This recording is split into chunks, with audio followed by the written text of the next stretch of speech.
अगर आपके गुड़हल प्लांट में फूल नहीं खिल रहे हैं, कलियां बनती हैं लेकिन गिर जाती हैं, पत्तियां पीली पड़ रही हैं, तो आज के टॉपिक में हम जानेंगे कि कौन से ऐसे कारण हैं जिससे कि ये समस्या आ रही है। इस समय सितंबर और अक्टूबर में हमें कौन से ऐसे ज़रूरी काम अपने प्लांट पे करने होंगे जिससे कि हमारे प्लांट में बहुत अच्छे ग्रोथ होने के साथ साथ इसमें अच्छे से फ्लावरिंग होगी। कौन सी खाद हम अपने प्लांट को दें, तो पूरी जानकारी मैं आपके साथ शेयर करूंगी। लेकिन आपसे एक रिक्वेस्ट है, प्लीज़ आप वीडियो को स्किप मत कीजिए जिससे कि जानकारी अधूरी रह जाती है। तो आप बिना स्किप किए हुए अंत तक वीडियो में बने रहिए जिससे कि आपको पूरी जानकारी मिल सके और अपने प्लांट को आप अच्छी फ्लावरिंग के लिए तैयार कर सकें। नमस्कार, एक बार फिर से स्वागत है आपका नई वीडियो नई जानकारी में। आज हम गुड़हल के पौधे के ऊपर बात करेंगे। ये रहा हमारा गुड़हल का पौधा जो 10 से 12 इंच के पॉट में लगा है। तो आप देखेंगे इसकी जो रूट्स है ऊपर को इस तरह से दिख रही है। तो ये देखिए कितनी खाद मैंने इसको दी लेकिन कुछ भी फर्क नहीं पड़ा। इसमें जो फ्लावरिंग है बिल्कुल नहीं हो रही है। अगर कलियां बनती भी हैं तो गिर जाती हैं। तो इसका मेन रीज़न जानने के लिए तो ये देखिए आप, मैं इस तरह से टैप करूँगी गमले को और इस प्लांट को बाहर निकालने की मैं कोशिश करती हूँ। तो ये देखिए बहुत ही आसानी से मैं इस तरह से इसे बाहर निकाल लूँगी। तो आप देख सकते हैं प्लांट हमारा बिल्कुल रूट बाउंड हो चुका है। इतनी जड़ें बन गई हैं, एक जाल जैसा बन गया है। जो भी खाद हम देते हैं तो हमारा प्लांट वो पोषण नहीं लेता है। तो इसीलिए हमारे प्लांट में ग्रोथ तो थी लेकिन कोई भी फ्लावरिंग नहीं हो रही थी। और भी कई रीज़न होते हैं जिससे कि प्लांट में फ्लावरिंग नहीं होती है, लेकिन मेन ये रीज़न है हमारे प्लांट का रूट बाउंड होना, जिससे कि हमारे प्लांट में ग्रोथ तो है लेकिन फ्लावरिंग बिल्कुल भी नहीं है। तो मैंने अपने प्लांट के रूट बॉल को बहुत ही सावधानी से गमले से निकाल लिया है। अब इसकी जो एक्स्ट्रा जड़ें हैं इनको हम बहुत सावधानी से इस प्लांट से अलग करेंगे बिना प्लांट को नुकसान किए हुए। तो ये देखिए हल्के हाथ से आपको ये काम करना है, प्लांट को कोई नुकसान ना हो। ये प्लांट की फीडर रूट होती हैं, इनको हम सावधानी से इस तरह से अलग करेंगे, फिर से जल्दी से ये रूट बन जाती हैं और प्लांट अच्छे से पोषण लेता है। इसकी जो मेन रूट है उसको बिल्कुल भी हमें डिस्टर्ब नहीं करना है। तो ये देखिए आप, यहाँ आप देख सकते हैं इस तरह की जो जड़ें हैं उनको हमको बिल्कुल भी नहीं छेड़ना है। अच्छे से हम अपने प्लांट की जो मिट्टी है उसे हटाने की कोशिश करेंगे। तो ये देखिए, अगर आपने अभी अभी अपने प्लांट को रिपोर्ट किया है कुछ दिनों पहले तो आप अपने प्लांट को खाद देनी है। तो देखिए आपने रिंग साइड में गुड़ाई करनी है और कुछ मिट्टी निकाल के आप अपने प्लांट को खाद दे सकते हैं। लेकिन अगर आपने नहीं की है रिपोर्टिंग, काफ़ी समय से आपका प्लांट इस तरह से रूट बाउंड हो चुका है, तो आप ये काम जल्दी से कर लीजिए। तो अच्छे से हमने ये मिट्टी अलग कर ली है। इसमें जो भी जड़ें हैं हम उनको अच्छे से साफ़ कर लेंगे, हटा के इस तरह से मिट्टी को साफ़ करेंगे। तो वही मिट्टी हम यूज करेंगे, इसमें कुछ पोषक तत्व तो हम ऐड करेंगे जिससे कि हमारे प्लांट में ग्रोथ होने के साथ साथ इसमें अच्छे से फ्लावरिंग होगी। मिट्टी साफ़ करने के बाद हम अपने प्लांट को उसी गमले में लगाएंगे जिसमें पहले था। तो इसका जो ड्रेनेज होल है उसे हम पहले चेक कर लेंगे अच्छे से काम कर रहा है या नहीं। तो देखिए इसे हमने अच्छी तरह से खोल लिया है। अब हम इसे कवर करने के लिए एक दिए का इस्तेमाल यहाँ पे करेंगे। आप कोई ईंट का टुकड़ा ले सकते हैं, ये कवर कर लीजिए आप ताकि मिट्टी बाहर ना निकले। इस तरह से कवर करने के बाद आप उसमें नीचे से कोई ईंट के टुकड़े या थर्माकोल के पीसेस डाल सकते हैं जिससे कि अच्छे से इसका ड्रेनेज सिस्टम बना रहे।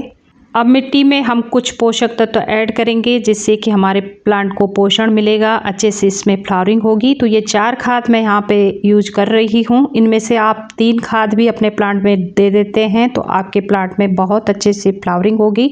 इन चारों खाद में नाइट्रोजन, पोटेशियम, फास्फोरस भरपूर मात्रा में है जो कि फ्लावरिंग में बहुत मदद करेंगी।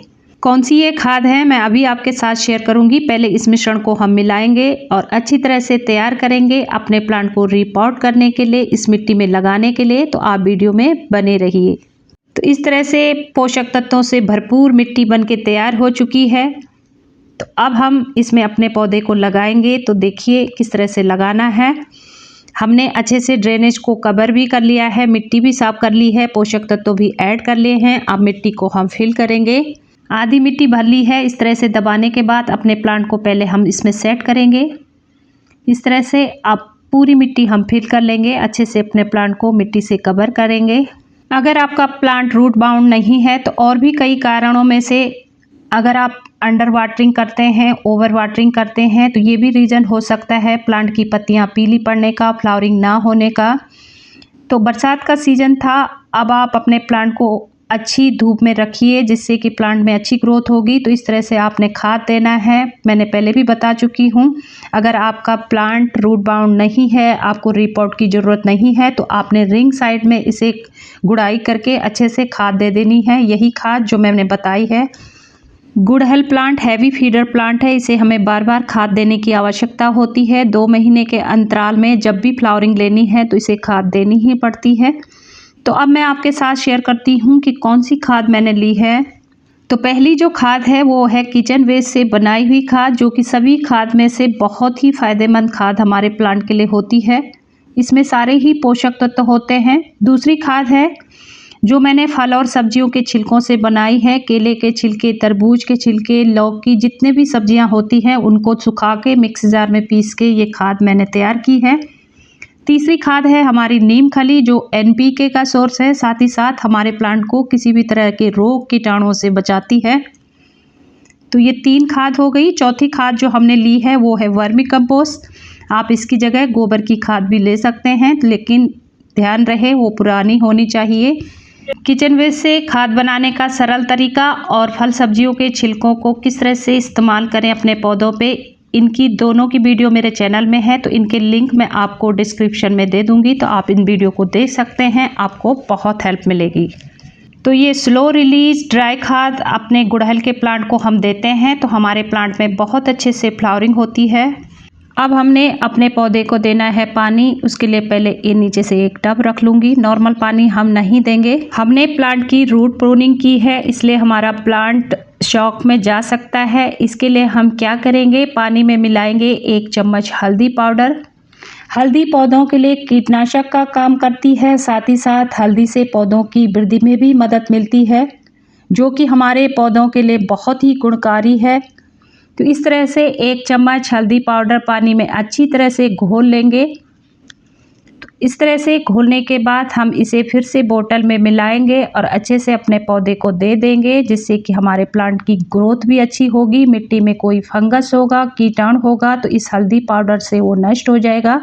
अगर आपके पास एप्सम सॉल्ट है तो 1 चम्मच आप इसी तरह से पानी में घोल के अपने प्लांट को दे सकते हैं। मैंने उसका इस्तेमाल यहाँ पे नहीं किया है क्योंकि हर किसी के पास नहीं होता है। फिर क्वेश्चन आता है एप्सम सॉल्ट नहीं है तो क्या हम अपने प्लांट को दें, तो इसलिए मैंने बेहतर समझा कि हल्दी का इस्तेमाल हम करेंगे, क्योंकि हल्दी भी बहुत गुणकारी है पौधों के लिए और साथ ही सबके पास उपलब्ध है, तो कोई भी परेशानी आपको ना हो, तो इस बात का मैंने ध्यान रखा है।